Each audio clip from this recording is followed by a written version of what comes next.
realmente nace dunhas preguntas non respondidas en medio dun follón tremendo que foi a primeira presentación de Lacan en Compostela en unha cidade aquí ao pasar Vincius e que levaron a Feira do Libro a un lugar onde estaban as festas do barrio e había un dragón de papel e unha charanga que iba armando o follón e aí nos puxeron a Forca, a Pepe e a Camiño a presentar Lacan en Compostela, mentras o dragón volvía a dar unha volta, a charanga a mitad detrás, hasta que definitivamente decidimos ir a tomar unha cerveza e fomos tomar a cerveza. Bueno, entón, en aquel momento falamos ali tomando a cerveza de que había que facer unha presentación un pouco a caída a Forca e a Lacan, o libro de Forca de Lacan en Compostela. Posteriormente, en algunhas conversas con Antón Xoani, saliu o libro de Lacan en Compostela. E Antón dixo, pois estaría ben falar un pouquiño desta visión de isto que fala Forca, lerei a Forcadela, e aos poucos días Antón, como é veciño do barrio, pero todos, ou casi todos, psiquiatra, músico, non vou a decir máis que anunciar que dentro de pouco terá un libro que podedes saber en un mes, máis ou menos. E Antón comentou que realmente a quen había que convidar a este acto era a Ramón Area. E entonces, pois, o que sucedeu foi que Antón puxose en contacto con Ramón, e Ramón inmediatamente dixo que sí, e agora acabo de enterarme que Ramón, ademais, ten unha obra literaria abundante, cousa que eu descoñecía totalmente. Ramón Area psiquiatra en Conxo e aí a mellor empata tamén con coa historia personal de Antón, que sabedes estaba en Conxo no ano 73, 74, 72 e algún día a mellor conta a historia de Conxo en unhas mellores condicións. E finalmente o causante de todo isto, que é Pepe, porque quedou sin que Forca respondese ás súas preguntas, dixo que traía sintetizadas esas preguntas para que Forcadela sintéticamente respondese a esas preguntas. Así que a Xosé María Álvarez Cáccamo tampouco é preciso facer ninguna presentación del, máis que o magnífico poeta e magnífico persoa con humor e con entrega a moitas cousas. E con amor. Que é Xosé María Álvarez Cáccamo, e finalmente a Manolo Forcadela, que todas as cousas que nos ofrece continuamente e as axudas que nos presta para absolutamente todo, e con un tema que sabedes que cando nos empece a falar, sabedes que isto está referido a unha novela de policíaca ou, bueno, máis ou menos, non? El que, por certo, foi o creador deso que se chama ahora Vivo Noir ou algo así, que ten tanto éxito estas novelas de policías. El foi o primeiro que empezou hai 20, non sei, 30 anos, quizá, 30 anos, con aquelas dúas novelas ambientadas en Vigo, policías, de ladróns, De tiros. Nada máis, agora Antón será o que introduza o tema a tratar, despois falará Ramón Area, finalmente preguntará Pepe e responderá Forcadela. Eso sí, atendere a que o tempo sobre un poquinho antes, un poquinho antes de partida, si o tempo. Vale, gracias.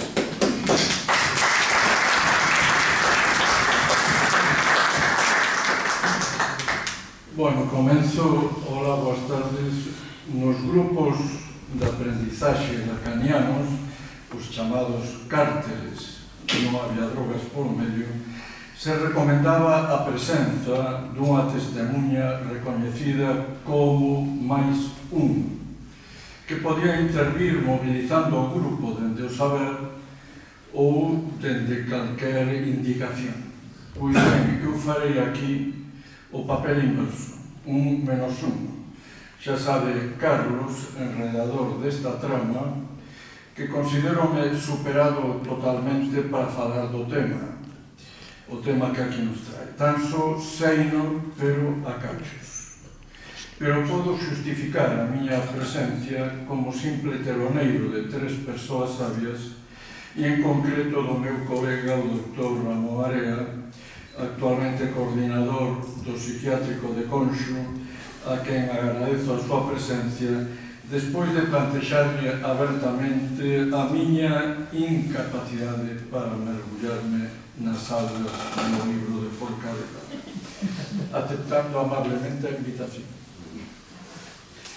A miña presencia, chegado o caso, estaría justificada por ter formado parte do grupo que en 1978 en Vigo acertou a crear o chamado Círculo Freudiano, que non lacaniano. Ao comezo chamouse Círculo Freudiano.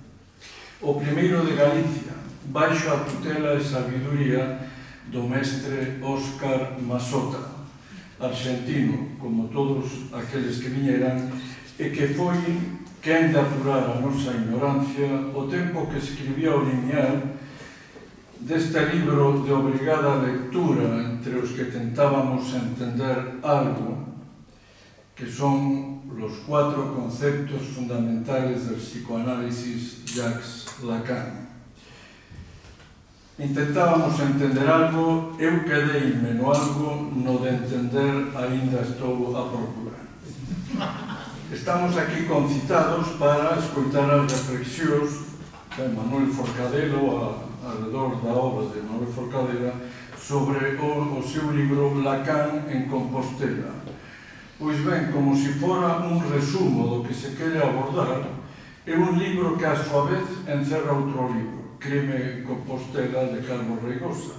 Libro que a súa vez encerra outros libros que, e así nunha metonimia sin omega final, construída cun lego misterioso. A linguaxe, material peculiar, versátil, infinito, propio dun enigma que é o que nos trae aquí. Un libro, sí, pero ficais as palabras.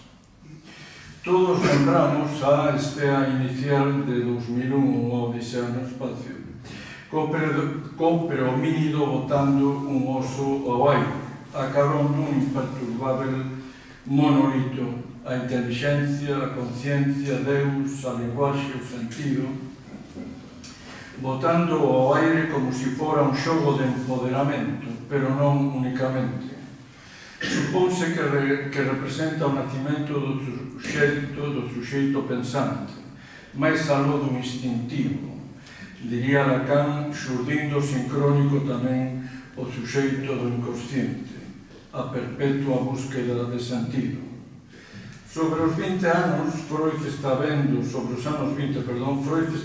seu neto Ernesto, antes de cumprir 2 anos, representando a mesma esfera. Dende a súa cadeira ve como o cativo, medio agachado, manifesta o seu xorgorio ao xogar cun carrete o que bota como o humanoide oso volvendo a recollelo, mentras a súa ledicia lle pide exhalar as súas primeiras protopalabras, partículas de linguaxe, en forma de o, a... É a nai de Ernesto quen rescata a Freud dun certo pasmo, aclarándolle que o neno non está exclamando tontiloquerías, senón que está prearticulando for da, unha palabra de dous términos, for e da, que para o noso interese vale para expresar fora, dentro, presente, ausente, aquí, aló, ata chegar ao obxecto suxeito. Ese simple xogo, ese momento representa en Freud o nacer da conciencia como suxeito en Ernesto, o seu neto. Non era unha infantilada. Ao comenzo, remedaba ser a maneira en como o rapaz paliaba a ausencia da súa nai, facendo a presente o seu Antonio. Despois complicouse esa significación, facendo de Ernesto o dono da ausencia e presencia, e o mesmo bótote ou achégote. A linguaxe ia sustituindo a cousa, ás veces nos escritos lacanianos en mayúsculas, a necesidade da cousa, neste caso da nai, desplazando a satisfacción de Ernesto non a alternancia de presencia e ausencia, senón ao propio xogo do lego recén descuberto, a linguaxe. Bótao, recolle o carrete, bótao, e recolle coa ledicia dun reencontro, pero dun reencontro do que ben pronto saberá a súa imposibilidade. Sempre será un reencontro fallido, non cumplido. Mamá seguirá sendo, pero nunca estará ao final do carrete. Haberá cachos para Antón. Ernesto xa o aprendeu. A posición de suxeito é distinta que a do obxecto, que para sempre será inaprensible. Forda nos representa a todos. Pensaría un Ernesto traducido no saber do avó, amiguiño non queda outra que seguir xogando nesa búsqueda metonímica de significación que, por outra parte, tamén representan os diccionarios. E fomos medrando e creamos con ese lego de vocablos a filosofía, a ciencia, as artes, as matemáticas, sabendo que estamos dentro dun constructor, volvo aos diccionarios, de algún xeito limitado no volumen de significantes, pero igualmente infinito en canto ás modulacións das significacións.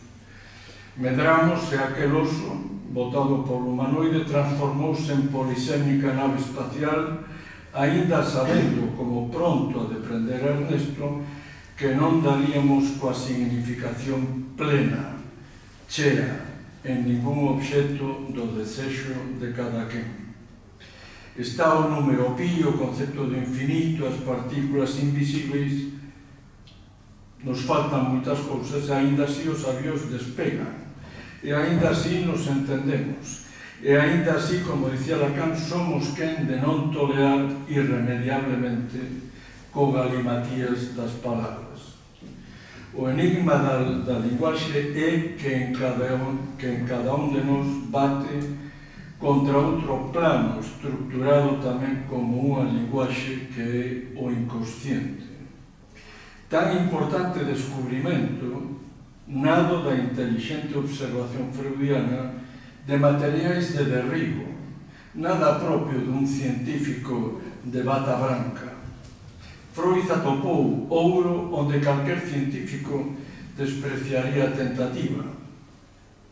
Nos soños, nos chistes e nos actos fallidos, esmagando o limón todo o corpus teórico da psicoanalise, parte das reflexións sobre estes tres piares. Despois Lacan anudou tal globo o amarre da lingüística e da ciencia con formulacións xa propias das matemáticas. E vou rematando. En moitas ocasións algo fai tope na nave metonímica, abaneando ou imposibilitando calquera significación posible. Entón, cando aparece un alma presta o rescate, a poesía.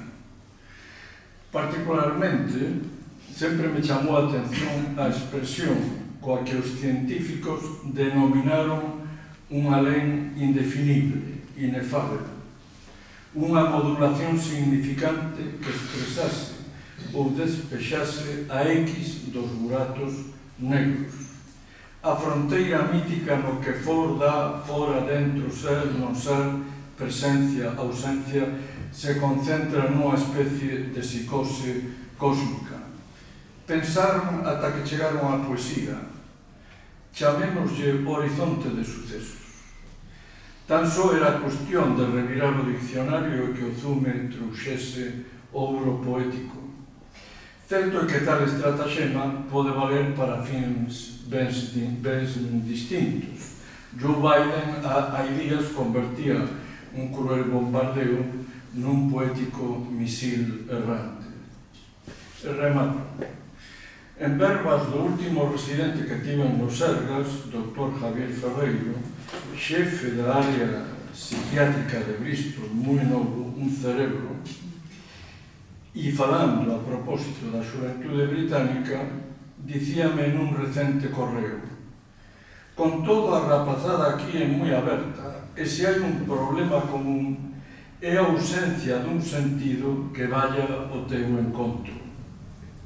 No diálogo chegábamos á conclusión é que esa mesma ausencia dun sentido é a que fai que siga o oso voando entre ciencia, filosofía, poesía e de xeito especial no saber inconsciente do discurso dos pacientes. Sin esa falla que tira da nave a búsqueda dun sentido inaprensible, estaríamos no territorio do autismo ou da psicose. Coña repetida nos aprendices de Lacan: si falta la falta, mala cousa. Na mentras, todos os Ernestos do mundo aléganse de comprobar que ao final do carrete só quedan restos imaginarios ou simplemente non queda nada, e que o bo pode e debe continuar. E apenas un minuto para lembrar que a psicoanálise tamén é unha terapia. Forcadela, no seu libro, recolle verbas doutro autor nos que afirmaba que as guías turísticas en Compostela non debían de existir, xa que Compostela era un espacio precisamente para perderse. E nós fomos capaces de seguir esa máxima. Nos tempos iniciáticos de Masota era habitual que os terapeutas tamén nos psicoanalizáramos como pacientes, en terapias analíticas que podían durar tranquilamente máis de 15 anos. E sigo pensando hoxe en día que era bo para nós e para os nosos pacientes tamén. Pois ben, saiba quen demande facerse unha psicoanálise que efectivamente para entrar en terapia é preciso que un acepte que non vai ter guías e que ten que deixar todas as certezas, identificacións primarias se chamaban, coas que podía vivir mellor ou peor con síntomas, pero os seus síntomas xa eran coñecidos. Non haberá guías no análise lacaniano, en concreto haberá moito silencio.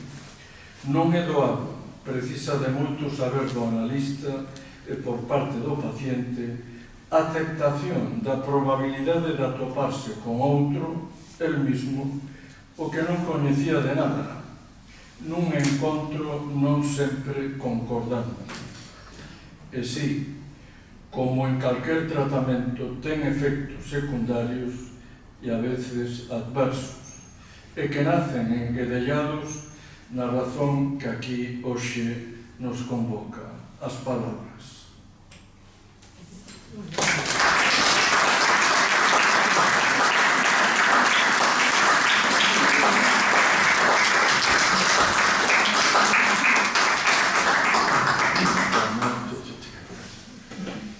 Bueno.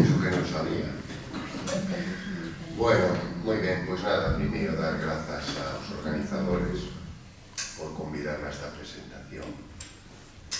Lacan en Compostela é un texto que di casi todo o que se pode dicir sobre novela, crítica literaria, Lacan, Galicia e Compostela. Ademais, o di moi ben.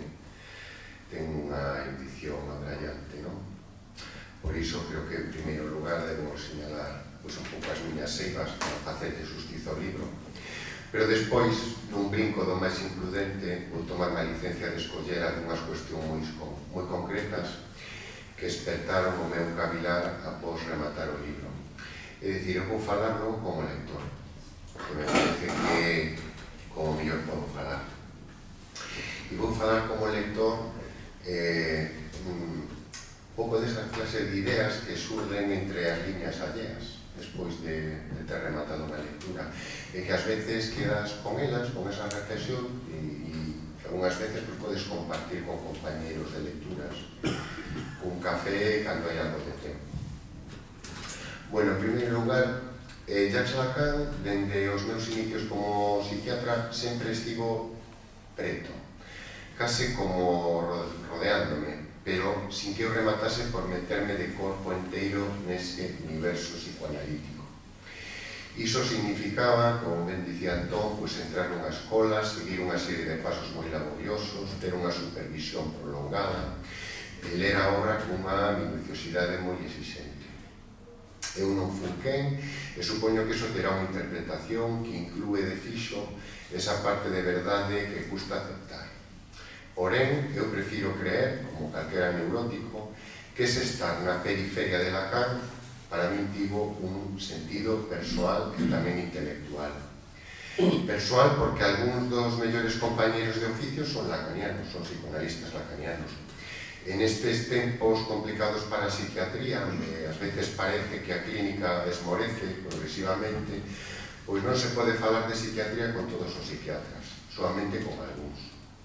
E creo que tamén intelectual, porque, como me dicía fai uns días Chur Gómez, que é psicanalista lacaniana e xefa do Hospital de Piñor, decía: Moncho, hai demasiados anos que necesitamos varias vidas para todo o que hai que ler. Bueno, hai moito tempo que o meu traballo é principalmente con psicóticos. Son casos que ás veces teñen un algo do imposible, e donde os conceptos de goce, real, simbólico, imaginario, pacificación, fragmentación do corpo, literalidade, lazo social, son ferramentas que permiten unha axuda, pero sobre todo un trato determinado coa psicose. Hai tamén unha cha de anos que o meu traballo se desenvolve en lugares de risco de ser atravesados polo discurso manicomial, porque máis algo do manicomio entendido como un edificio bello, con portas pechadas e que cheira dun determinado xeito, case todos os lugares onde se estableza como tarefa a asistencia a persoas con psicose padecen desta clase de perigos, non? Aniquilar a susceptibilidade, orientar toda a normalización e a normativización, farmacologizar o sufrimiento, funcionar coa dominación como única estrategia fronte a esa disidencia que presenta de seu a psicose. Lacan tamén me permitiu orientarme fronte a este outro imposible, o imposible da institución. Intentar manexar as derivas entolecidas, entolecedoras, que ás veces se chantan nos hospitais, engulindo a clínica e o sentido común. Este dous imposibles, a loucura e os lugares da loucura, sumados aos dous imposibles, entre outros, ficar sempre ao carón das cousas, da psiquiatría, da novela, da filosofía, da música de Lacan. Misteriosamente, ás veces, cando os asuntos van aceptablemente ben, resultan nun saber manexarse, nunha reducción do dano e do sufrimento psicótico, e nunha posibilidade de certa cordura na tolería en que se pode converter todo. O trato como camiño, como lazo e discurso que compre coidar e onde a fin non está vista, só é un horizonte. Tal vez estas palabras, periferia, imposible, institución e Lacan, sexan as que permitan falar, agora sí, pois un pouco de novela e de crítica literaria. Lacan en Compostela mantén unha relación da orde do inaugural co libro que é o seu obxecto de estudo, Crime en Compostela, que é sinalada como a primeira novela negra galega. E ata onde eu sei, este é o primeiro texto de crítica literaria galega dende unha orientación lacaniana. Este significante primeiro coido non debe ser entendido únicamente dende un punto de vista autorial, é dicir, quedarnos cos nomes propios de Manuel Forcadela e de Carlos Reigosa, senón que a análise debe incluir Galicia como un asunto relevante nese primeiro que é unha primeira vez. Como dicía, eu non vou esmiuzar toda a riqueza coa que Forcadela analiza Crime en Compostela, pero sí quería falar brevemente de novela negra para regresar logo a Galiza e a psicanálise. Bueno, podemos distinguir, ou cada quen pode distinguir como distintas etapas na constitución ou na construcción da novela negra como xénero, pero eu elixo distinguir tres grandes eras. A novela negra é produto anglosaxón, que no primeiro intre narra dende un mundo sen dobreces onde a trama é unha fenda que compre reparar. O enigma chanta un interrogante que tamén é unha molesta imperfección, e a resolución do caso restaura o equilibrio, pois Conan Doyle recrea a investigación como un reto intelectual, como un xogo frente ao mal. Poderíamos dicir que hai unha segunda etapa onde a investigación obriga a somerxerse nos baixos fondos para topar un mal insospeitado e que abrangue a sociedade. Dashiell Hammett conta como investigar sempre implica un prezo para o investigador. Estas dúas generalidades continúan a fender en dous a literatura criminal de hoxe en día. Hai novelas centradas nos procedimentos policiais fronte a outras que dan conta, a partir da trama, da sociedade na que acontecen os feitos. E así, neste capitalismo do século XXI, temos un individualismo de asesino múltiple, onde o heroe debe saber pensar como o malvado e o risco é achegarse ao mal propio, e non ser quen de contelo.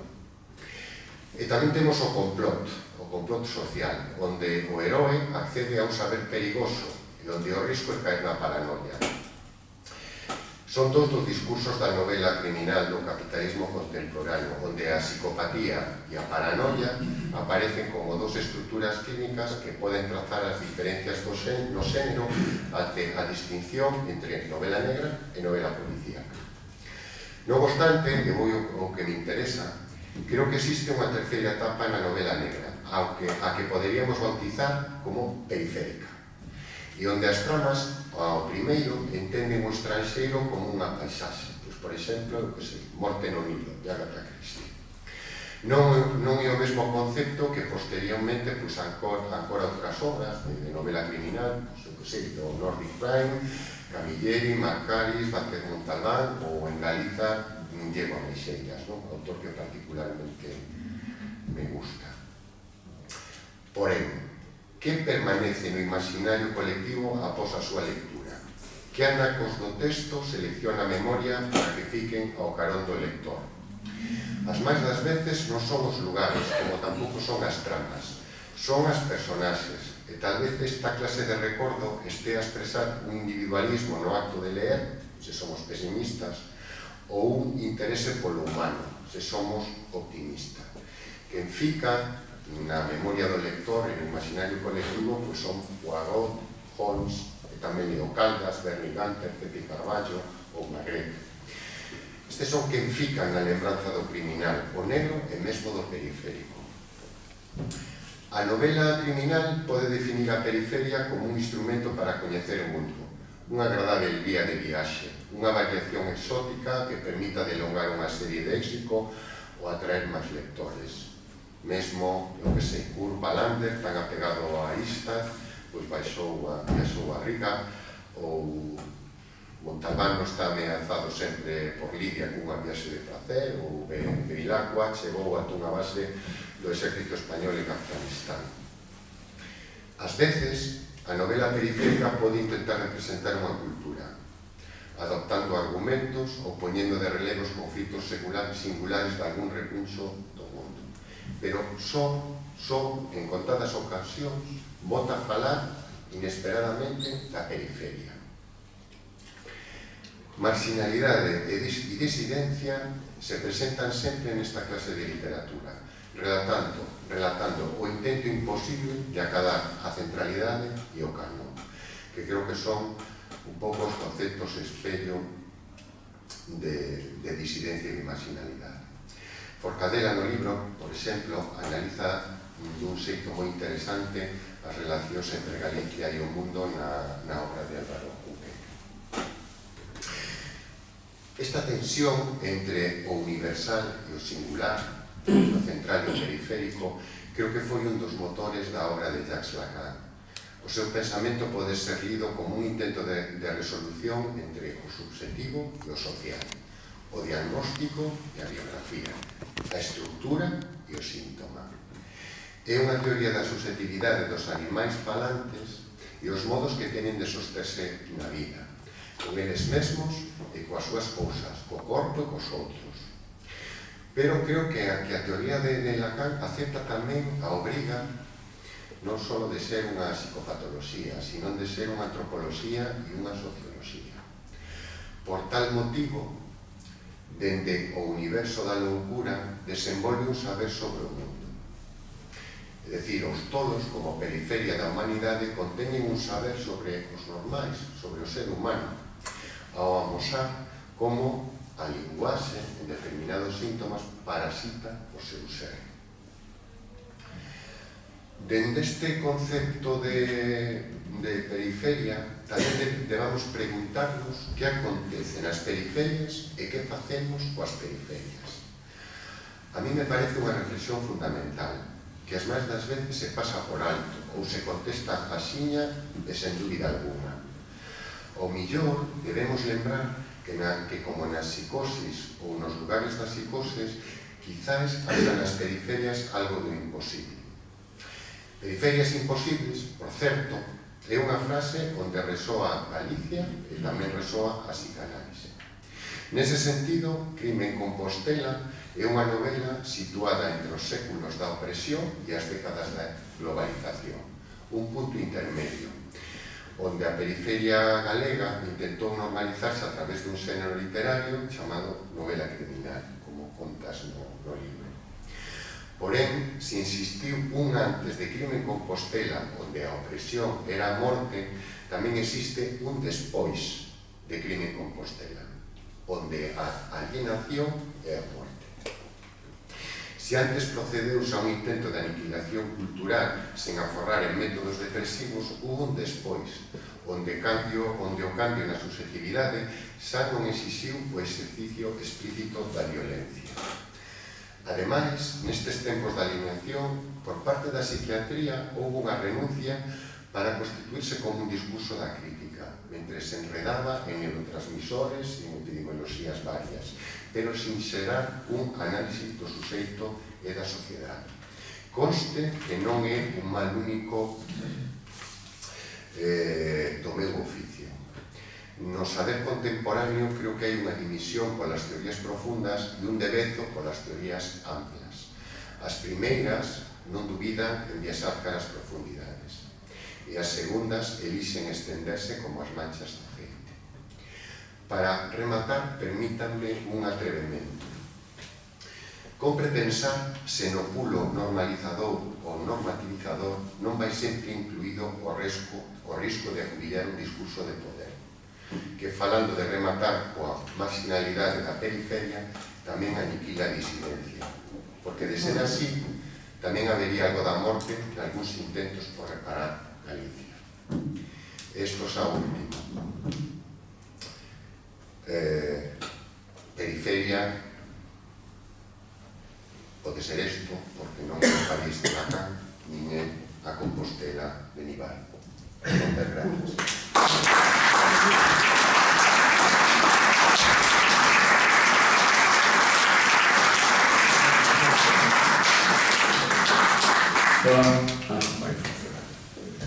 Boas tardes. Nesa cidade que está situada alén de Vincios e que Carlos Meixo non lo quere acordar, aquel lugar de Galicia de cuxo nome non quere lembrarse, xa, habría que saber por qué, os psiquiatras poderán saber por qué non quere lembrarte desa cidade que está máis alá de Lince. Bueno, pois en esa cidade, e en aquela ocasión, na que se celebraba unha suposta feira do libro, onde as casetas estaban de espaldas ao centro da rúa, ou seja, os escapartes, a parte aberta da caseta, estaba enfrontada ás fachadas dos edificios e quedaba un pasillo mínimo para a circulación dos posibles clientes daquela escriba. De tal maneira que, supoño, non se vendería nada, porque era incomodísimo pasar por ali. Ademais desa disposición, supoño que perfectamente calculada, das casetas na cidade de cuxo nome non queremos lembrarnos, polo centro das rúas circulaban efectivamente dragóns e nenos con globos, e había unha música estridente, de tal maneira que na presentación do libro de Forcadela éramos incapaces de entendernos, é dicir, nós non nos escutábamos a nós mesmos. E ademais, cando tocou a min facer, preguntas que o que pretendían era, sobre todo, poder establecer entre Forcadela e eu e o público asistente un posible diálogo. Creo que me gustaría que surxiera aquí, ou seja, que as preguntas non fosen un simple interrogatorio, sino que servisen para establecer entre todos un coloquio. Pois ben, aquelas preguntas quedaron cortadas porque de súpeto chegou unha señora da organización a decir que aquilo se acababa xa. E acabouse na segunda intervención, ou seja, que tiñamos o tempo limitado e non o sabíamos. Bueno, unha razón de máis para non acordarse desa cidade que está máis alá de Lince. Ben, pois, creo que vou ter agora a oportunidade de facerlle este pequeno, establecer este pequeno coloquio con Forcadela, pero non vou facer como naquela ocasión que xuntei as 4 preguntas para apurar, sino que vou ir unha por unha. Bueno, non son todo preguntas, tamén hai algunhas apreciacións de lector. Como dixo antes Antón Seoane, referíndose á cidade de Compostela como un lugar onde perderse, este libro de Forcadela tamén é un espacio para perderse. Para perderse no mellor sentido da palabra, ou seja, para disfrutar no extravío, no extravío creativo, que practicamos sempre que leemos literatura. Porque este libro de Forcadela é fundamentalmente literatura. É un ensaio, sí, pero un ensaio escrito con unha enorme vontade de apertura polisémica, poliédrica. Afortunadamente, Lacan non ocupa todas as páxinas do libro. Digo afortunadamente porque senón eu sería incapaz de leer. Entón, creo que Lacan está en unha zona, máis ou menos polo medio do libro, de tal xeito que eu non teño que decir en público que o saltei, pero sí, o saltei, sí. Cando empecé a meterme en Lacan, vi que realmente me estaba esta vez perdendo de verdade, casi para caer no abismo. Bueno, pois digo un saltiño cara a Cunqueiro, que parece máis asequible que Lacan, o cual só fala da miña incompetencia, indiscutiblemente. Bueno, o libro Lacan en Compostela, un libro de análise literaria, eu creo que plantexado desde perspectivas múltiples que se van enguedellando. E este enguedellarse das perspectivas, dos puntos de vista, das teorías, das hipótesis, é algo moi de Forcadela. En libros anteriores, Forcadela tamén nos ofrece eses produtos laberínticos, pero doadamente laberínticos, é dicir, non nos perdemos absolutamente, podemos ir un fío que conecta con outro, é dicir, pois, esa escrita con auténtica vontade de estilo, con potente vontade de estilo, onde se van fiando perspectivas diversas, onde se van collendo camiños secundarios, onde Forcadela, como diría Manuel María, se bifurca, pero se bifurca para ofrecernos, como digo, panoramas novos, novas lecturas, novas voces, etc. Bueno, eu creo que Forcadela aquí desborda as fronteiras de xénero, por momentos parece que estás lendo unha novela, por momentos incluso hai párrafos que son auténticos poemas en prosa. Bueno, esta é a primeira reflexión que quería facer, que pode concluir con unha pregunta dirixida a Forcadela sobre as fronteiras entre o ensaio e a ficción. Non é este libro, en certa medida, un libro de ficción? Isto vai...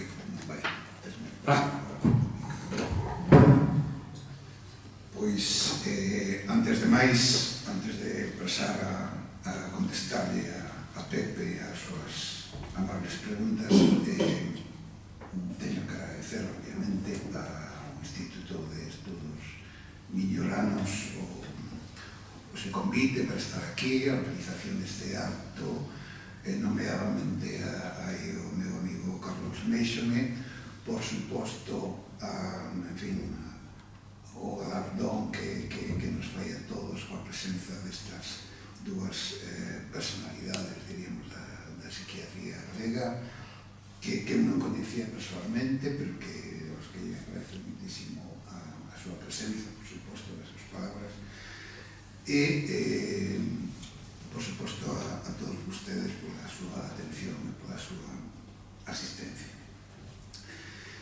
En algún lugar dun libro de Il Teles que se titula Lógica do sentido, dice unha cousa que a mí me pareceu excepcional. Creo que foi deses momentos de crecemento, unha palabra que agora está moi de moda, de crecemento persoal, que é o momento en que el di, non? Estive buscando estes días e non consigo dar coa página, pero estou absolutamente seguro de que foi aí. Exactamente di que o momento en que Kant empeza a falar da persoa e deixa atrás o individuo cartesiano. É dicir, o individuo cartesiano que sería, diríamos, algo semellante ao corpo, o habeas corpus, o individuo, por tanto, responsable, ética, moralmente, do seu comportamento. Ben, frente a iso, incorpora unha palabra que a mí sempre me pareceu maravillosa, que é a palabra persona, que está composta de per e de sonare. É dicir, que obviamente se traduce como máscara, pero que en realidade esa persona o que fai alusión é o artiluxo que levaban as máscaras do teatro clásico para incrementar o volume de voz do actor que estaba debaixo. De acordo? Por tanto, este paso do individuo á persoa a mí pareceme, non sei por qué, pero foi un momento de epifanía. Dice, que interesante isto. Aquí está realmente a clave de moitas cousas que levo buscando desde moito tempo. Ben,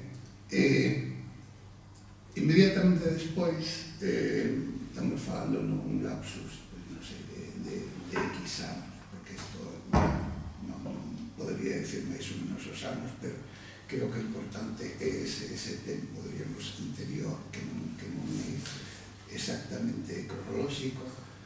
Aparece o suxeito de Freud, que de alguma maneira, tal e como eu o concebía, é algo así como unha incorporación da persona kantiana. É dicir, que no suxeito de Freud está resoando tamén unha voz por debaixo. Ben, iso a min pareceume extraordinario. Son de formación filolóxica e ao longo dos meus últimos 40-45 anos dediqueime a darle moitas voltas ao tema da enunciación, do enunciado, da ficción, todo este tipo de cousas. E entón, pareceume que realmente aí había un asunto moi interesante para tratar. Este acto de hoxe foi convocado non como unha presentación do libro, sino como un debate sobre o suxeito da literatura a propósito do libro. Pero, para min, hai unha pregunta clave. A autoría de quen é? Do individuo, maravilloso que sexa do individuo, porque se ti dis algo nun libro, pois xa está. Podemos o teu corpo, que é o teu individuo, o representante, o significante do teu individuo, e prendelo, solucionado. Pero se unha persoa se é máis complicado. Porque eu nun libro podo decir viva Hitler, por exemplo, non? Pero logo resulta que iso non o digo eu, sino que viva Hitler dixo un personaxe mentres abría a porta do coche. Entón xa non o digo eu, e ao mesmo tempo estou no decirlo. Entón a pregunta sería isto, é dicir, o autor que lee? O autor é o individuo, é a persoa ou é o suxeito? Porque cando avanzamos un poquinho máis, hai outra, diríamos, outra vía que converxe aquí, que é a vía da semiótica, e a vía que ten moito que ver, tamén ten moito que ver coa psicoanálise, pero de outra vía, de outra maneira, que a distinción, diríamos, entre a intelección, a percepción e intelección.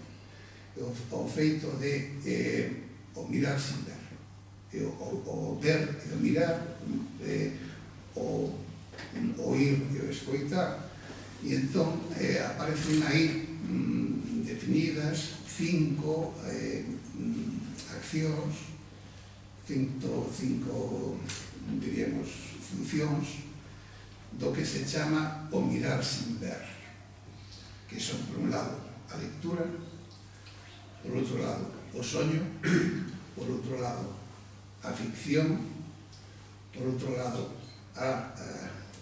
sempre me esquezo de unha.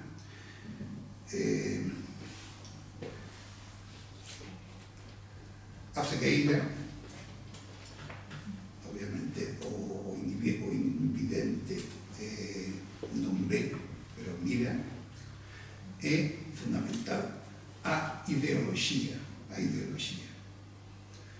Entón, isto para min foi tamén un outro momento, diríamos, epifánico, que tamén lo resumo aquí moi malamente, con 3 ou 4 detalles, pero que logo hai unha lectura posterior que falando sobre, investigando sobre a ideoloxía, que é unha frase de Althusser, que di que a ideoloxía sempre apela ao suxeito, non ao individuo, sino ao suxeito. De acordo? É dicir, por tanto, isto que ten de interesante, bueno, iso que ten de interesante desde a miña humildísima perspectiva, por suposto, non son aquí un aprendiz de todo e mestre de nada, que obviamente bota por terra para min as 3 grandes ilusións que se construen, que se alimentan alrededor de todo o que ten que ver coa literatura. A primeira, a realidade. O real é inefable. Por tanto, a realidade non ten nada que ver co real. É un constructo aparte. En segundo lugar, tamén teño que ver aquí, eu teño a intención, a palabra, a falacia intencional, que é un dos grandes tópicos da teoría literaria, iso de se os autores teñen unha intención ou non teñen unha intención. E, finalmente, outro dos mitos tamén da escrita literaria, da lectura literaria, que é a autenticidade, que son 3 auténticas falacias. É dicir, non hai autenticidade, non hai realidade e non hai intencionalidade. Por tanto, cando Celso Emilio Ferreiro escribe o monólogo do vello traballador, que pasa a ser esa especie de... Estou tratando tamén de ser un pouco polémico, para incentivar, digamos, comentarios e preguntas, para crear realmente aquí un ambiente de debate, de tertulia, alrededor deste asunto.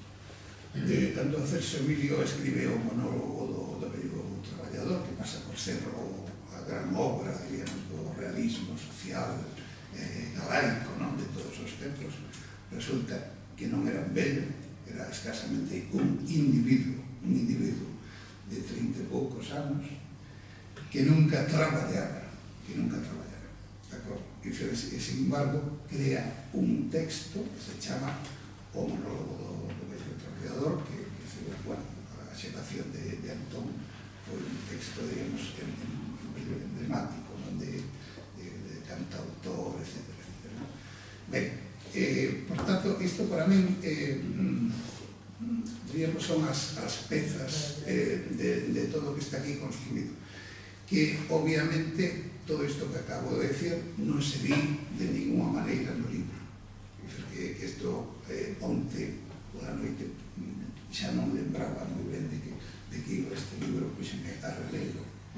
E entón, isto un pouco a miña relectura do propio libro que xa tiña absolutamente esquecido. Xa non sabía nin o que dixera. Bueno, isto é o meu... Pero contesta ya. No, igual, porque xa entendo o sistema. Vamos a ver. Si as miñas preguntas incitan a reflexión de Forcavera sobre temas que non teñen nada que ver coa pregunta, non pasa nada. En ese sentido, a pregunta carece de valor denotativo.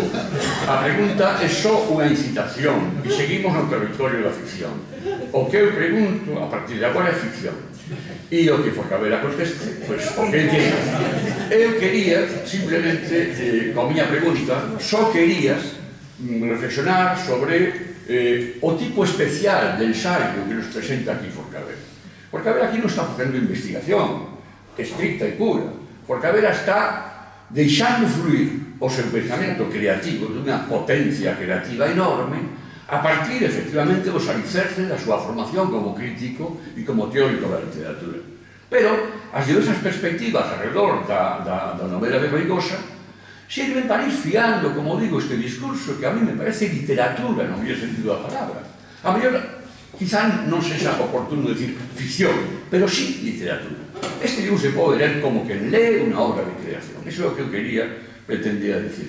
Bueno, hai un aspecto do momento en que Forcavera analiza a novela de Reigosa, porque despois é na segunda parte que a mí me atrae máis, que non que me atraiga máis o discurso de Forcavera, me atrae máis a literatura de Cunqueiro que a de Reigosa, naturalmente. Bueno, pois é o interese, a análise que Forcavera fai en relación con a novela de Reigosa do espacio urbano de Compostela, onde, según Forcavera, a partir dos 80 se marcan moi claramente as fronteiras, a distancia entre a cidade que ele chama trascendente, sagrada, histórica ou mítica, o que chamamos a cidade bella, e a cidade moderna, empírica, pragmática, o ensanche e o que ven despois.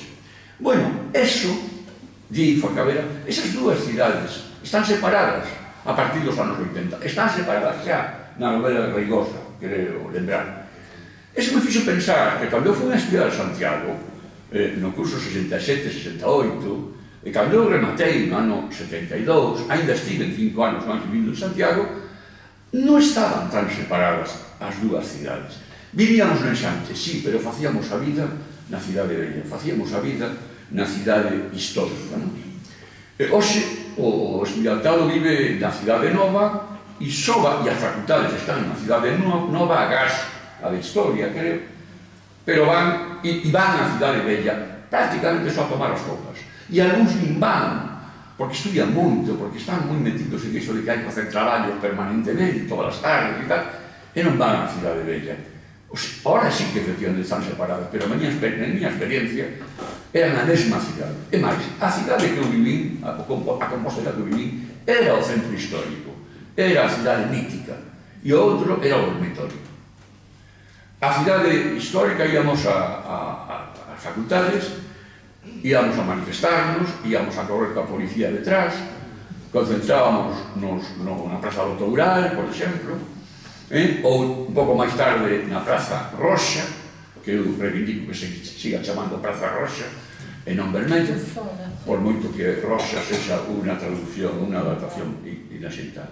Bien, en definitiva, estaban no meu tempo as dúas cidades fundidas nunha, e esa fusión, ou esa existencia, máis que fusión, esa existencia dunha cidade única reflíctese nunha novela publicada, creo que no ano 72, non máis tarde, da cidade, non, a de Anxo Rei Ballesteros, 77, dos Anxos e dos Mortos, novela que eu vin producirse de alguna maneira, porque, bueno, eu era amigo daquela de Ángel, bueno, era amigo de Adolfo Rei Ballesteros, Ángel Adolfo Rei Ballesteros, e me ia contando como iba o proceso a súa historia, que estaba escrita sobre a marcha casi dos acontecimentos, sobre unha memoria moi recente da vida estudiantil en Santiago. E ademais eu fui un pouco mensaxeiro que trasladou o manuscrito á editora que meu pai tiña, Edicións Castreros, onde finalmente apareceu a novela.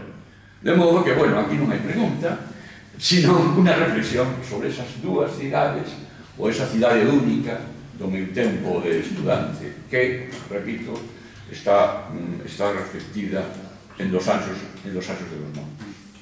Por entrar pouco. Ese é o mapa da cidade dun estudante. Non sei se o mapa da cidade de Santiago dun habitante de Santiago. Nos mapas que trazan os estudantes ou a xente que fixo cultura durante moito tempo en Santiago, que vive ese Santiago mítico, fíjate que non hai barrios. Non se fala de barrios. E Santiago é unha cidade que ten barrios. Ten Vista Alegre, ten unha cidade de barrios. Entón, eses mapas non son o territorio, nunca mellor dito, porque son mapas subjetivos. Son mapas subjetivos. Santiago é máis que o mapa trazado polos estudantes ou por determinadas xeracións, e desde logo é moito máis que o mapa da Iglesia e é moito máis que o mapa do turismo. Santiago agora está con unha transformación brutal, a cidade bella xa nin é cidade bella, nin nova, nin nada, non? Pero sigue existindo Santiago, siguen existindo mapas da cidade que reside Santiago, dos que habitamos en Santiago. E hai mapas tamén de condicións económicas.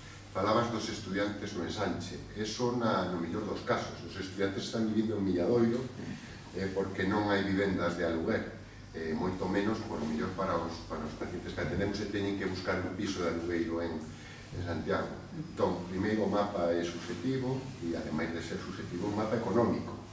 É un mapa económico e un mapa ideolóxico. Hai unha cidade que é a Igrexa, hai unha cidade que é o estudantado, que traza o seu mapa, hai un mapa económico, fundamentalmente económico, o que converse todo, unha cidade expoliada aos habitantes, aos habitantes que residen ali, e que además nunca se consideraron os barrios, e as vidas dos barrios, pois falaba desde eso que cidade cuyo nome non vou decir que está máis alá de non sei onde. Bueno, ben, eu son habitante de Santiago, tamén podo falar, bueno, ese cacho de Santiago que está cruzando o Obradoiro e que é un coñazo, e que é un coñazo, e ese é o meu mapa. Xa, pero eu, cando a miña vivencia de Santiago como estudante, é a unha cidade que apenas ten zona moderna. O ensanche estaba empezando, era a rúa do Treixeiro, pouco máis, no ano 67-68. Era moi pequeno o ensanche. E logo na cidade bella confluían esos outros habitantes. Pero fíxate que a cidade, bueno, os curas andaban pola cidade bella. Ainda non tendo barrios, non? En esa época, bueno, igual me estou enredando moito con este rollo. Esta confluencia particular que tiña Santiago entre o rural e o urbano era un sinal de identidade. Era un sinal de identidade. O sea, non non había barrios, pero había pois aldeiñas, e a xente iba e viaxaba todos os días e vivía nos alrededores, e era unha cultura así un pouco, falaba antes isto de periferias, unha cultura un pouco mixta, mixta, os estudantes non, os estudantes estaban no ensanche, nos pisos que alugaba, os propietarios que compraran o piso aí, e moitos deles seguían vivindo na aldea, porque foi un tema económico de tamén como se enriqueceu, como se fixeron cartos na cidade no seu momento, alugando pisos os estudantes, mentras unha parte da poboación vivía, seguía vivir nas aldeiras. Pero bueno, é un error. De todas formas, se me deixades intervir, eu creo que pasades un pouco do libro, porque o libro... Que tanto centrar no libro. Realmente, a miña lectura, que tampouco volvín a él, entón tamén eu teño un pouco olvidado, pero ahora, pois, retomei. A idea de Forca é simbólica, da cidade sagrada, esa mítica, onde está o apóstol e tal, e logo a cidade corrupta, a cidade xa do negocio e da política, que, falando de crime en Compostela, pois hai un contraste tremendo, porque aí vese a corrupción dos políticos daquel momento, non? E eu non sei, creo que vai por aí, pero Sí, o claro. autor ten a palabra. Para min, iso que decides está claro. É dicir, a parte que parto basicamente dunha cuestión, digamos, casi estilística, que é o símbolo do título, de crime en Compostela. É dicir, Compostela é unha cidade que lle podes poñer calquera cousa, menos crime. Crime realmente aí é como, que sei, as flores do mal, non? Bueno, pues as flores e o mal, pues malamente encontramos aí un punto de sutura, non? Para establecer un sentido. Bueno, pues aí pasa un poquinho o mesmo. Eu creo que xustamente do que trata Reigosa é xustamente de dicir, bueno, agora que estamos xa nos novos tempos xa da democracia, agora que Compostela pasa a ser a capital de Galicia, a capital política de Galicia, agora preparadevos para ver o que vai ser o crime. Entón, realmente, esa visión está aí, evidente desde o propio tiempo. Entón, ese crime en Compostela está correxido no Lacan en Compostela. É dicir, para min Lacan, basicamente, é unha especie de alivio, eu nunca me psicoanalicei, nin nada por estilo, é dicir, son un absoluto, en fin, autodidacta da psicoanálise, gustoume moito ler, vin bastantes cousas, pero, quer dizer, non teño simplemente como, digamos, como complemento a miña formación, digamos, como teórico, como crítico literario. Entón, nos meus tempos de estudante sempre se falaba dos paradigmas da crítica literaria. Entón, falaba o paradigma marxista, sociolóxico, non sei que, a crítica da recepción, e logo sempre se mencionaba o paradigma psicoanalítico, pero do que ninguén dicía nada, simplemente mencionaban ali un par de ensayos destes de Freud, que non sei que, pero punto máis, nada máis. Entón, realmente, iso para mí sempre foi unha eiva e ao mesmo tempo un thrill, un arrepío de interese. Sempre tive un poquinho esa liña de investigación. Bueno, ben, máis a aviso, a mí o que me interesa é unha teoría que non ten nada que ver coa psicoanálise, que está tamén na socioloxía, que é o conflito entre a comunidade e a sociedade. É dicir, en que medida hai unha comunidade como un grupo humano de lazos, diremos, primarios, de lazos de afecto, de solidaridade, etc., que pasa a unha sociedade xa instituída como unha estrutura de conflitos neste momento, no momento da novela que empeza, digamos, a novela criminal en principio, non? Entón, é certo que, por exemplo, como se chama? Dos Anxos dos Mortos. Os Anxos dos Mortos, pois aí xa hai, obviamente, un antecedente, pero un antecedente que prácticamente non ten nada que ver na medida en que non ten unha estrutura semellante, nin nada que se debe. Bueno, a mí interesoume moito unha parte do libro cando analiza a novela de Reigosa, na que afirma que na novela de Reigosa hai unha clara renuncia ao estilo. Se trata de puro relato, ficción e non dicción. Reigosa quere crear unha novela popular para gañar lectores. Era unha polémica moi da época, non? Incluso un pouco anterior, dos 80 e xa dos 70. A literatura galega, o mundo cultural galego precisa gañar lectores e para iso hai que utilizar unha lingua máis directa, bueno, un pouco tamén no social realismo con outra intención pasou algo semellante. Entón, a miña pregunta para Forcadela é se non cree que agora estamos volvendo, porque nos tempos de Reigosa había moita literatura con vontade de estilo, non só poesía, tamén narrativa con vontade de estilo. E agora, teño a impresión de que por razóns de rentabilidade editorial estamos volvendo a eso da novela asequible, breve, nada conflictiva, de lectura fácil, o sea, sin estilo, sin traballo literario, en definitiva. Pero está pasando tamén na poesía, parece menos. Que pensas?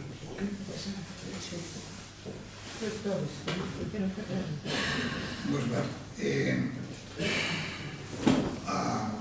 o símil que facíamos hai pouco coa novela de Ballesteros, de Anxo Rei Ballesteros, é útil neste caso porque pensemos que Dos Anxos e dos Mortos realmente é unha novela que trata de estar escrita por Joyce. Ele escribe Compostela casi como se estivese, como se Joyce se metese na cabeza imos escribir como escribe Joyce. É dicir, ten aí unha especie de ocupación, ¿no? Dese enunciado joyciano. Entón, realmente, claro, o que se dá na novela, diríamos,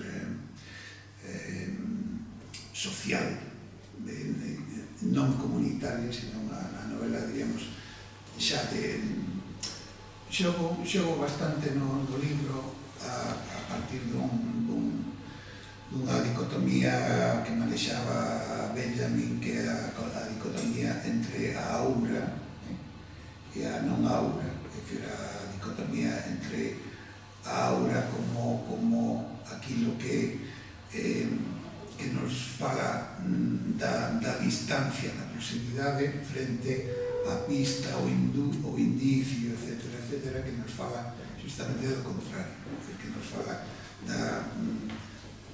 da presenza na distancia. Entón, eu creo que aí notase moito isto, é dicir, notase que hai unha cidade áurica, é dicir, unha cidade que está, diremos, construída con todos os detalles, con todo o primor do artesanato, e aí é unha cidade rápida que se impón, e a cada unha desas cidades se sobrepón un discurso que non ten nada que ver. Dicir, o discurso, diríamos, desta cidade rápida, que xa inmediatamente está gobernada pola plusvalía, polo plus de gozo que menciona no libro, falando un poquinho ese xogo que fai no alemán, Lacan collendo o concepto de plusvalía e meténdolle en vez de valía de valor, gozo, non? Para describir iso que en algún momento o libro se define como as claves da subxetividade contemporánea, non? É dicir que obviamente iso está contaxiado, metido dentro desa nova perspectiva literaria. Faremos un pouco do Cunqueiro, da segunda parte do libro, titulada Suxeito, Autoría e Enunciado de Álvaro Cunqueiro, onde Forcadell se centra no estudo dos autores apócrifos de Cunqueiro, das supostas traduccións, Cunqueiro ao longo de varias décadas, xa desde os 50, comeza a publicar en suplementos literarios e no Faro de Vigo supostas, aparentemente son traduccións de poetas de diversas partes do mundo.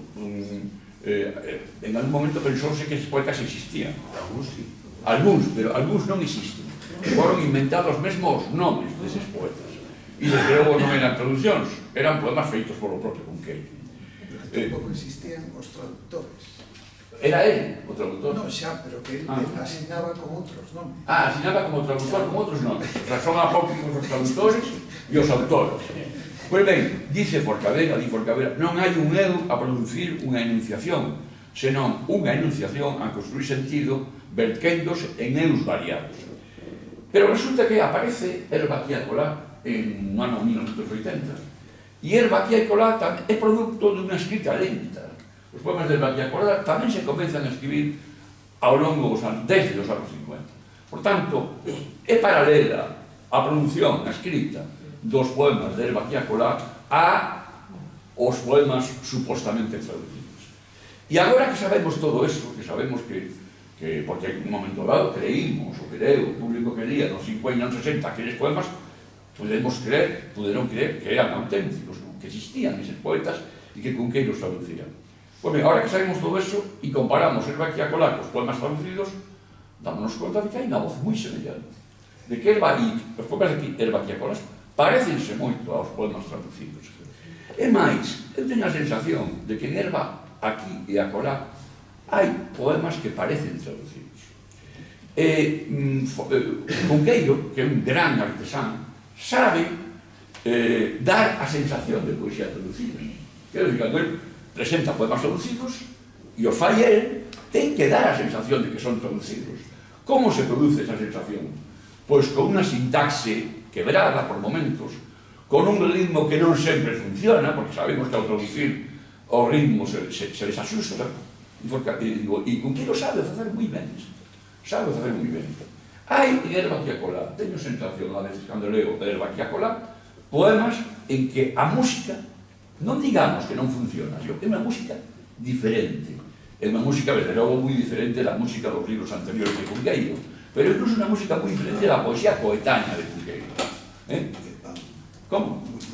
Posiblemente. Unha música como rota, atonal, e que para mí ten que ver algo con esa práctica de presentar poemas supostamente traducidos. Bueno, esta é a miña expresión.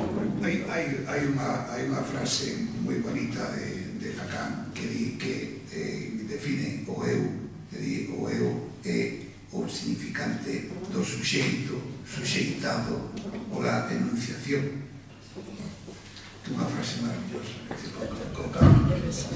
realmente isto aplicado á tradición literaria e a poesía é realmente casi unha frase para escribir na parede no despacho, non? Porque é tal cual.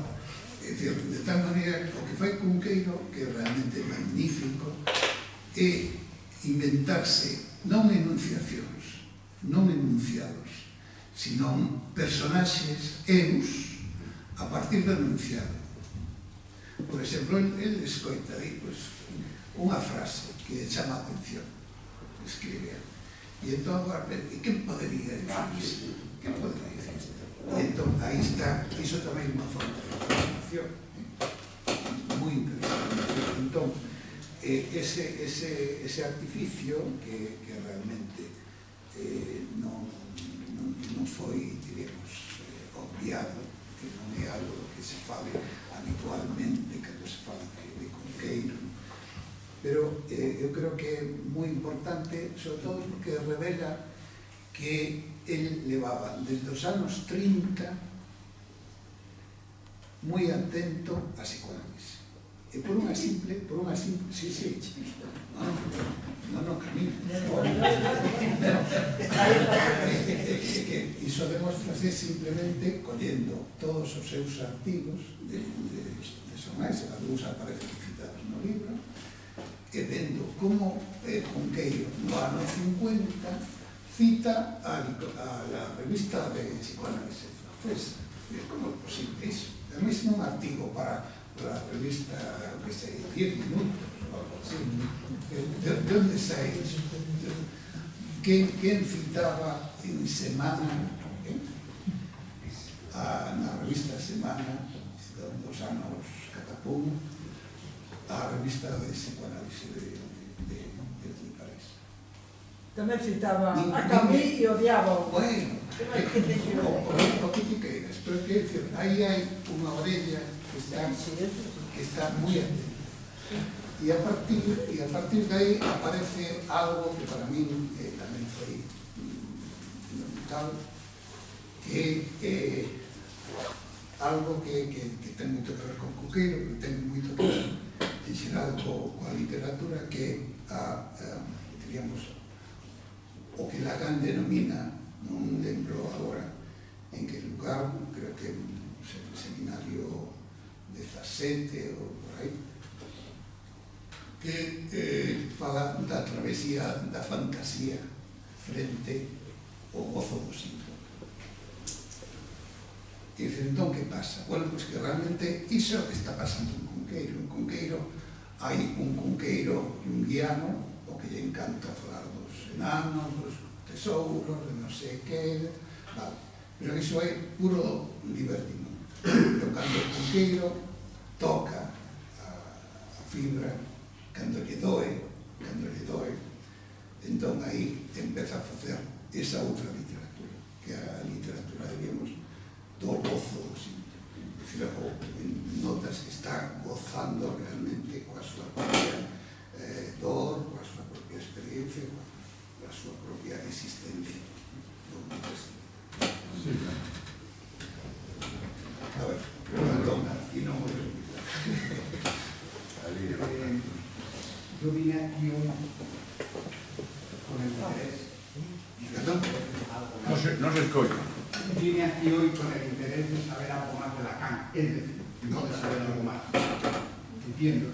Para mí, que alguien me diga en dos palabras lo que Lacan aportó al psicoanálisis, Freud, Jung, es decir, en su opinión, no lo digo, no. Que alguien me diga la verdad de lo que es Lacan, sino en su opinión, ¿qué aporta Lacan al psicoanálisis clásico, por ejemplo, de Freud? Que yo creo que es post-freudiano Lacan, entiendo yo, no es post-jungiano. Entonces, en dos palabras, simplemente. Contestarei eu en plano a 5 metros do chan, porque poden subir a... Vamos a ver, eu, cando viña para aquí, decía, se lle nota, que tamén falo antes Ramón, aos psiquiatras, se dixo, se pode falar con moi poucos psiquiatras, hoxe en día, é certo, cos dedos contados, Por que? Hai un barniz na xente que mal ou ben estudiou a Lacan, mal ou ben o entendeu e mal ou ben se psicoanalizou. É un respeto infinito polo discurso do paciente, o discurso literal. É dicir, non hai unha especie de presunción de culpabilidade no paciente. Un psiquiatra... No interpretación. Non hai unha interpretación, é que realmente Lacan, se algo enseña, por lo menos o que eu aprendín, é que a significación final non existe. E entonces esa significación é a que fai que ti fales e atraveses un deserto que posiblemente ao final do deserto digas eu para que fixen este recorrido. E non bergantes. Sí que hai unha diferencia fundamental na maneira de facer terapia cos pacientes, os que temos o barniz lacaniano que o que non o teñen. E cicais é polo manexo das palabras, polo manexo dos silencios, por estar moi atento aos equívocos do paciente. E hai outra cosa fundamental. Nos lacanianos o síntoma é algo menor. O importante é sobre que se proxecta o síntoma, que realmente é o horror, ou creo que utiliza Forcadela no libro a palabra inefable. É dicir, o síntoma, como di un compañeiro noso, o traballan os psicoveterinarios, que lles chama así. Entonces, está triste, non está triste, canto está triste, está moi triste, chora, canto chora, chega hasta aquí, chega hasta lá. Os barnizados de Lacan están ou estamos a outra cousa que sabemos que está detrás da pantalla e que está detrás do síntoma. Realmente, eu creo que a diferencia, e foi moito máis radical que Freud, é que a non significación final plena, o que ele chamaba a palabra plena, a palabra verdadeira, non existe, é moi imposible. E é simplemente un camiño que hai que recorrer. Freud partía da teoría do trauma. A este señor le pasou isto e, polo tanto, a súa reacción é esta. O mundo lacaniano non é máis complexo, non ten por que haber o trauma iniciático, nin ten que haber sucedido nada. Todo está na nosa cabeza, é unha construcción que cada paciente, como falábamos Ramón e eu ao comezo, aos lacanianos, aos que temos un lixeiro barniz lacaniano, os pacientes nos agasallan con cada consulta.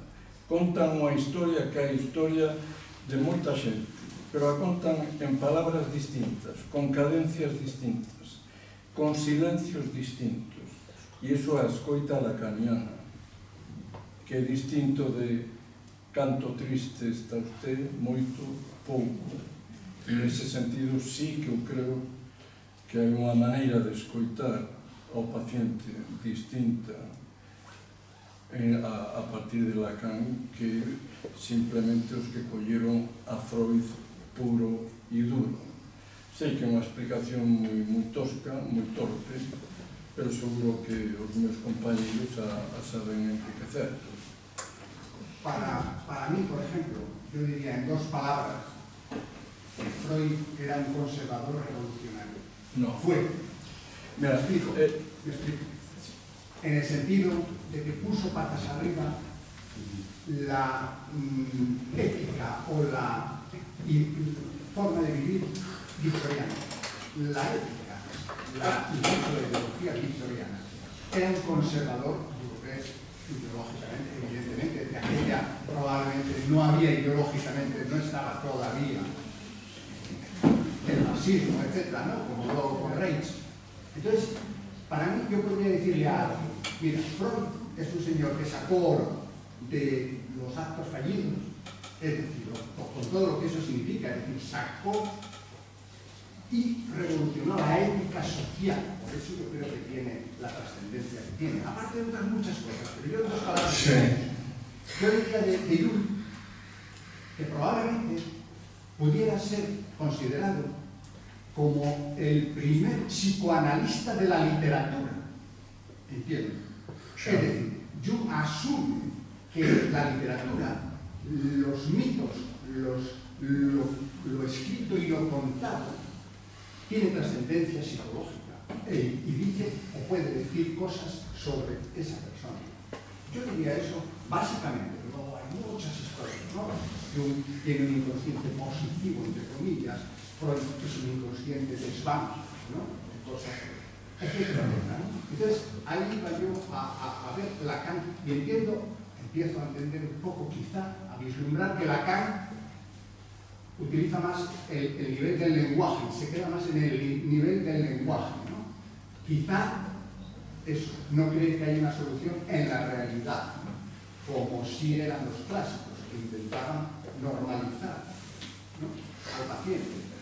De todas maneiras, vou decir a última tontería da noite porque non estou á altura das circunstancias, pero pensaba que os piares fundamentais da psicoanalise, que son os actos fallidos, os chistes e os soños, farán fronteira durante moito tempo a calquer intento de algoritmo que os tente reproducir. E no fondo Freud será aquel que de alguna forma descubriu en materiales de derribo a esencia do ser humano e precisamente o inconsciente. E iso vai ser moi difícil, seguro que o chegarán a facer, pero a inteligencia artificial non está pensada para os actos fallidos, para os chistes e para os sonhos. E nese sentido sigue igual de vigente ahora en que os ciberrobots, non sei que, pero non podrán soñar, non poderán entender un doble sentido, non se equivocarán nunha equivocación significante, de significación, porque apreto este botón e non apreto outro. E con isto eu me caso. Eu quero simplemente engadir unha cousa moi breve ao que acaba de decir. Hai unha frase magnífica de Lacan que fala da forclusión da ciencia con respecto do suxeito. A preguntar. Eu quería cambiar un pouco o tono das preguntas e é simplemente un desafío que che quero facer respecto ao título. É dicir, se eu forse, respecto ao título, se eu forse un editor con mala leche, oportunista, pensando que hai un premio Príncipe de Asturias de 2011 que se chama Howard Gardner, que sostén a teoría das inteligencias múltiples, eu sería un editor que che diría: amigo Forcadela, non poñas Lacan, ponga. Si terías que volver a facer todo escrito, o collería el tío. Moi ben, coño, xa está. Bom. Ese é o escenario, nada máis. Yo solo apuntar ya dos pequeñas cuestiones. Apunto que Fragmentos de Apocalipsis, una de las novelas del 77, premio de la crítica, de Torrent y Ballester, centrada en Santiago. Creo que todo personaje que vaya a Santiago, que viva en Santiago, debería conocer esa novela porque le acompaña a uno a partir de entonces en sus paseos por Santiago. Fragmentos de Apocalipsis. Es el primer asesinato en Santiago. En el 77, Torrente cuenta la historia.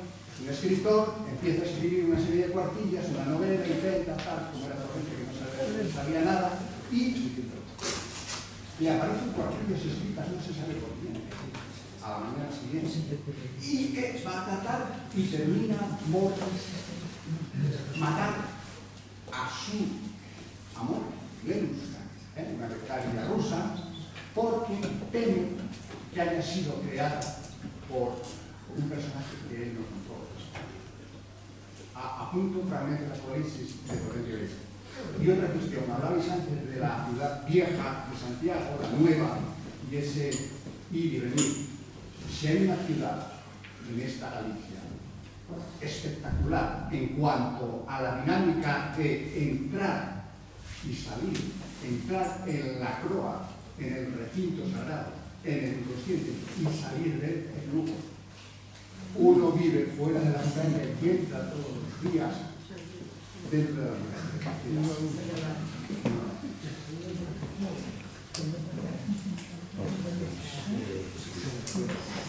Ahí está Pois non sei se queredes engadir algo, se hai alguna cuestión que plantexar nova, e se non...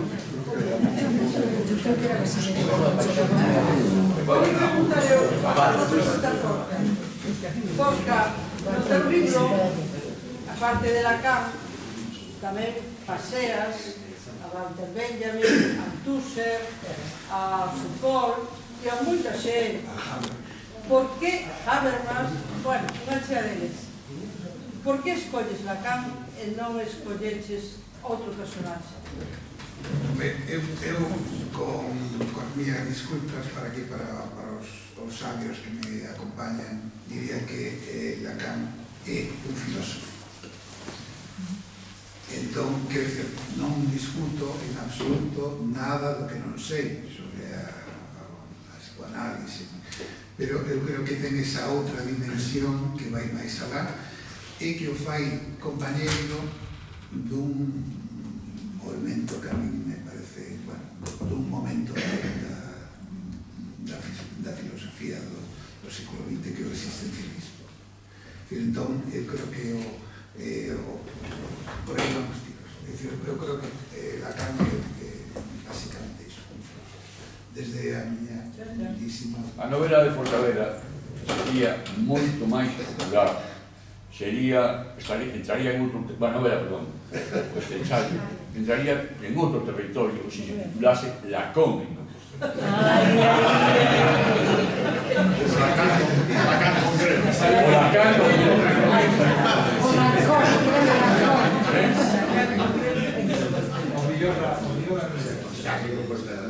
con todo o respeto, era un... Ahora é curioso que Lacan en moitos sitios citar a Lacan é como citar a Baudelaire, porque hai unha especie de fobia anticipatoria ao personaxe, pero creo que, como acaba de decir Forcadela, vai moito máis alá do que a práctica, do que a práctica analítica. É como se dibuxar un mundo de encontro entre dúas persoas, unha delas suposto saber, como se decía antes, e alguén que demanda atoparse non mellor, sino entender mellor. E eu creo que Lacan aporta un marco que completa o que Freud crea. E nese sentido, sí que é unha minto as dúas palabras, é unha filosofía da praxis psiquiátrica moi distinta a que fan os nosos compañeiros veterinarios psiquiátricos, moi distinta.